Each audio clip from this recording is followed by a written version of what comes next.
For over 20 years, I've dedicated my life to bringing you the very best selling, marketing, and business building strategies to keep your business thriving. Get ready to experience the success you've been searching for. Welcome to the Tom Ferry Show. Welcome to the Tom Ferry Show, episode 36. Today, we're talking about waking sellers up from the coma that they're currently operating in, and I'm going to show you what you can do about it. Now, you see that big number, 7%? Several weeks ago at our Success Summit, I said to the group, I believe that consumers and many agents are actually in a coma, plus the discount brokers. Matter of fact, let's just look at what I wrote down. The problem is too many agents, the lazy ones, some discount models and companies have absolutely put sellers into what I call the commission coma, where the expectation now is 4 to 5.5% commission for their listing service. And the challenge, my friends, the challenge with this, like I mentioned a few weeks ago on the 7 trends, the commission compression is going to continue. The market's getting better and discount brokers are coming into the market, and lazy agents are using discount commissions as a degree of separation, a way to earn the business. And I want to challenge you. I want to challenge you. Well, let's just take a look at it. Let's get right into it. You ready? Here's the challenge. How do we wake ourselves and the consumers up from the coma? That's the question. How do you wake yourself up first? How do you say, hello, my name is Tom, and my value is 7%. Hello, my name is Tom, and my value is 6%. 7 could just be the metaphorical example of more than what you're currently charging or more than the average in the market. And I don't care if you're in the high end, the low end, it doesn't make a difference to me, right? Your income is in direct correlation to the service that you provide and how you value it. If you don't value your percentage, then no one else will. So the challenge is, how do we wake ourselves and the consumers up from the commission coma, or do you just accept the inevitable? Do you just accept the inevitable and say, hi, my name is Tom, and well, the market is going to dictate my real value, and I have nothing to do with it. There's nothing that I can do about it. I'm just going to be wishy-washy and allow my commissions to drop, which means I'm going to do more work and I'm going to make less money for it, and I'm going to be complaining all the time. If that's your model, then God bless you, go for it. But I don't think you're watching the Tom Ferry Show to go there. I think you're really thinking about this one.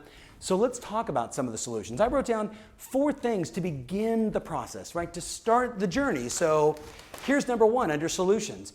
It's time for you to do a competition analysis. For you to say, there's some discount companies that is their model, that's their degree of separation. And then there's just some agents, or there's the agent base that in general will discount their commissions to win the business. Now, you have to ask yourself, what do they do? Like analytically, have you seen their listing presentation? Have you seen their marketing plan? Have you looked online on their website and read everything you could to really analyze what they are articulating in terms of their value proposition to the consumers in your market? So I want to know what it is that they do, not your hallucination. I want it in writing and print. It should be all over your office. You should be looking for the connections. Wow, they all seem to do this. They all seem to do that. This is how they language it. So I got to be mindful of how the consumers are now using the language of these discount companies as an example, rebates, etc. Then I want to look at what are their results. And this is where you got to spend some time and go tactical into the MLS and pull up, say, the last 100 transactions from these companies and look for the holes, right? For example, list price to sales price. Look for a percentage of transactions that perhaps fell out of escrow or fell apart. What we're looking for is, there's this promise that they're making, but if I can articulate the holes, the gaps, the problems with selecting that solution beyond just my dialogue. Like, it's always fun to say another agent said they do it for less. And, we can joke and say, well, when you pay peanuts, you get monkeys, right? That's all fantastic and fun. At the end of the day, as a real true professional, you have to know analytically what are the degrees of separation that they're providing, and then begin number 2 to identify the gap, the problem that they actually create, and then articulate your degrees of separation. Your degrees of separation, DOS, which you maybe have heard me talk about in the past, especially if you've been to one of our events, Sales Edge, or you watched Breakthrough by Design, where we talk about the law of contrast, where we really ask you in your presentation to say, here's what the average agent does, and here's what we do, right? Big shout out to Ken Pozak, right? Remember years ago, right? So we looked and said, the average agent does 11 things to market a home. Can you picture in a presentation? Mr. and Mrs. Seller, the average agent does 11 things to market a home. They do photography, they put it inside the MLS, they do a broker preview, and blah, blah, blah, wah, wah, wah, that list. Well, the average agent does 11. Ken has 89 different things he does to market the home. Mr. and Mrs. Seller, when making a decision to hire an agent who's best going to market your home to the widest number of agents and buyers, are you looking for 89 different marketing points or just 11? That law of contrast wakes the consumer up out of the commission coma and has them scratching their head. You're charging metaphorically 7, 8, 43%, right? A different number than everybody else.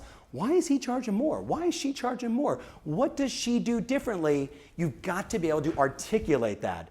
So the other part I wrote down is you should build a case. Why is it better to work with you versus the discounters, right? So whether it's full service, marketing teams, yada, yada, we use a lot of those buzzwords, but I think it's important to put it into consumer speak. So the more consumer 7 reasons why our customers choose us, and you give them the value add in your customer's language, 7 reasons why, contrasting, and I like this, to what discounters fail to tell you.